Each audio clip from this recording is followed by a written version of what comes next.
kita baca dan pahami bersama-sama kasus pertama. Langkah-langkah restitusi yang sudah dijalankan oleh Ibu Santi. Yang pertama, menstabilkan identitas. Ibu Santi mengambil langkah proaktif dengan memanggil Vivi dan Natali untuk membahas perilaku mereka di kelas. Langkah restitusi yang kedua, yaitu validasi tindakan yang salah. Ibu Santi menunjukkan kepeduliannya dengan menanyakan kesediaan Vivi dan Natali untuk memperbaiki kesalahan mereka. Ibu Santi juga mendorong Vivi dan Natali untuk meminta maaf kepada Ibu Eni atas perilaku yang dilakukan mereka. Langkah restitusi yang ketiga yaitu menanamkan keyakinan. Ibu Santi membantu Vivi dan Natali untuk memahami bahwa perilaku mereka tidak sesuai dengan keyakinan kelas yang telah disepakati bersama. Ibu Santi juga membuka ruang diskusi untuk mencari solusi bersama dengan Vivi dan Natali. Restitusi yang diusulkan Vivi dan Natali saya rasa sudah sesuai dengan cara diskusi kelompok. Vivi dan Natali mengusulkan diskusi kelompok dengan teman sekelas guna untuk membahas tentang penerapan keyakinan kelas, khususnya tentang sikap saling menghormati. Yang kedua, Vivi dan Natali berniat mengirim email kepada Ibu Eni untuk menyampaikan permohonan maaf dan gagasan mereka untuk melakukan diskusi kelompok. Yang ketiga, mengusulkan Ibu Eni sebagai guru pengganti. Vivi dan Natali memberitahu kepala sekolah tentang keinginan mereka untuk Ibu Eni menjadi guru pengganti di masa depan. Penilaian restitusi yang diusulkan Vivi dan Natali menunjukkan kesadaran mereka atas pelanggaran yang telah dilakukan. Usulan diskusi kelompok dan email kepada Ibu Eni menunjukkan kemauan mereka untuk memperbaiki kesalahan dan belajar dari pengalaman. Usulan terakhir menunjukkan inisiatif mereka untuk berkontribusi positif di kelas. Posisi Ibu Eni dalam kasus tersebut adalah sebagai teman dan pembuat rasa bersalah. Ibu Eni menunjukkan sikap profesional dengan tetap fokus pada tugasnya sebagai guru pengganti tanpa harus terprovokasi oleh perilaku Vivi dan Natali serta tetap berusaha untuk menyelesaikan pembelajaran di kelas. Sikap Pak Hasan selaku kepala sekolah. Pak Hasan dapat mengapresiasi langkah-langkah yang diambil Ibu Santi, Vivi, dan juga Natali. Pak Hasan dapat mendukung rencana diskusi kelompok dan mendorong Vivi dan juga Natali untuk melaksanakannya. Pak Hasan juga dapat menindaklanjuti usulan Vivi dan juga Natali untuk menjadikan Ibu Eni sebagai guru pengganti di masa depan sebagai pengganti Ibu Santi. Kasus kedua. Sabrina hari itu bangun terlambat dan terburu-buru sampai di sekolah. Dia pun akhirnya sampai di gerbang sekolah, tapi baru menyadari kalau tidak menggunakan sepatu hitam seperti tertera di peraturan sekolah. Di depan pintu kelas, Bapak Lukman memperhatikan sepatu Sabrina yang berwarna coklat. Sabrina berusaha menjelaskan bahwa dia terburu-buru dan salah mengenakan sepatu.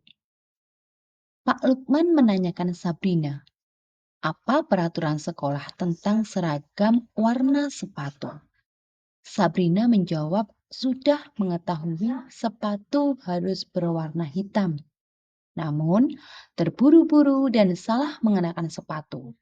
Selain tidak mungkin kembali pulang karena rumahnya jauh sekali, Pak Lukman tetap bersikeras pada peraturan yang berlaku dan mengatakan, "Ya sudah, kamu sudah melanggar peraturan sekolah. Kamu salah, sudah terlambat, salah pula warna sepatunya. Segera buka sepatumu. Kalau tidak, bisa mengenakan warna sepatu sesuai peraturan." Sabrina meminta maaf dan memohon kembali kepada Pak Lukman agar tetap dapat mengenakan sepatunya dan berjanji tidak akan mengulang kesalahannya. Namun, Pak Lukman tidak mau tahu. "Tidak, kamu telah melanggar peraturan sekolah. Kalau tidak sanggup ambil sepatu di rumah atau diantarkan sepatu ke sekolah, ya sudah, kamu tidak bersepatu saja seharian di sekolah. Sekarang, copot sepatumu dan silahkan belajar tanpa sepatu seharian." Sabrina pun dengan berat hati mencopot sepatunya dan memberikannya kepada Pak Lukman. Seharian dia tidak berani berkeliling sekolah karena malu dan lebih banyak berdiam diri di kelas tanpa alas sepatu. Dalam kasus di atas, sikap posisi apakah yang diambil oleh Bapak Lukman? Jelaskan apakah indikatornya. 2. Bila Bapak Lukman mengambil posisi seorang manajer, apa yang akan dikatakannya? Pertanyaan-pertanyaan seperti apakah yang akan diajukan ke Sabrina? Jelaskan. 3. Kira-kira bila Anda adalah kepala sekolah di sekolah tersebut, maka nilai kebajikan apa yang ingin dituju oleh peraturan harus berwarna hitam? Bagaimana Anda menyikapi langkah yang diambil Pak Lukman mengenai kasus tersebut? Pembahasan dari kelompok 1 adalah sikap posisi Pak Lukman adalah sebagai penghukum. Dengan indikator pertama, Pak Lukman tegas dan kaku. Kedua, Pak Lukman menyalahkan dan menghukum. Ketiga, Pak Lukman tidak menunjukkan empati. Selanjutnya, jika Pak Lukman mengambil posisi manajer, dia akan 1. Menanyakan pertanyaan. 2. Menemukan solusi. 3. Menekankan tanggung jawab. Nilai kebajikan pada kasus kedua. Nilai kebajikan yang ingin dituju oleh peraturan sepatu berwarna hitam mungkin adalah disiplin dan kepatuhan. Aturan ini bertujuan untuk mengajarkan siswa untuk mengikuti peraturan dan menghargai waktu. Selanjutnya, langkah yang saya lakukan berbicara dengan Pak Lukman, meninjau kembali peraturan dan mempromosikan disiplin positif. Perhatikan kasus 3 berikut ini.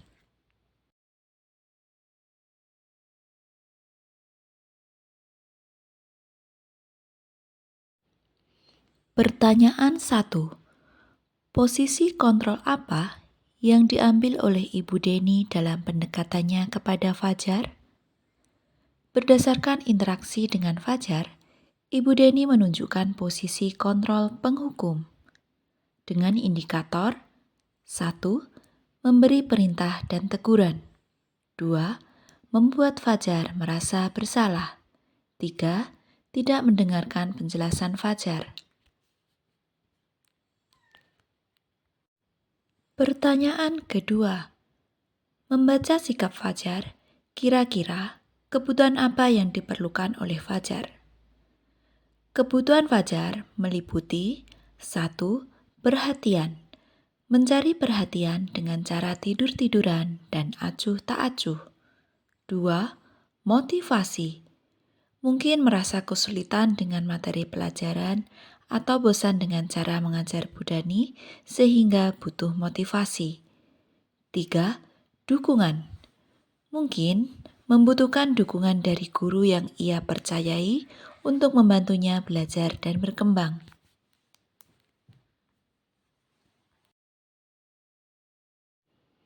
Pertanyaan ketiga.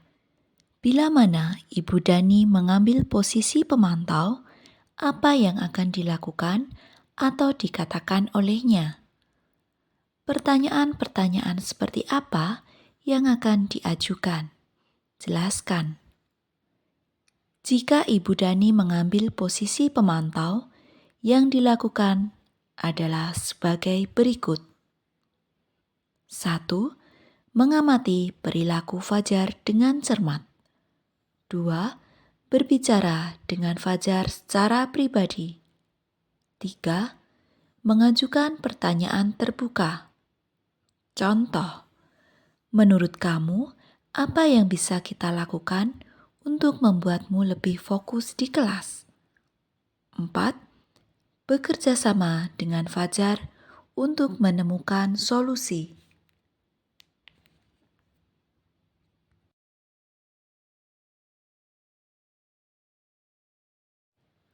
Pertanyaan keempat. Apabila Anda adalah kepala sekolah di sekolah Fajar dan mengetahui hal ini, bagaimana tindak lanjut Anda? Jika saya adalah kepala sekolah di sekolah Fajar dan mengetahui hal ini, saya akan yang pertama, berbicara dengan Ibu Dani tentang pentingnya disiplin positif dan bagaimana membangun hubungan positif dengan siswa. Kedua, berbicara dengan Fajar untuk memahami perilakunya dan mencari tahu apa yang dia butuhkan untuk belajar lebih baik. 3. Memberikan pelatihan kepada guru tentang disiplin positif dan cara menangani siswa yang bermasalah. Terakhir, membuat program bimbingan belajar.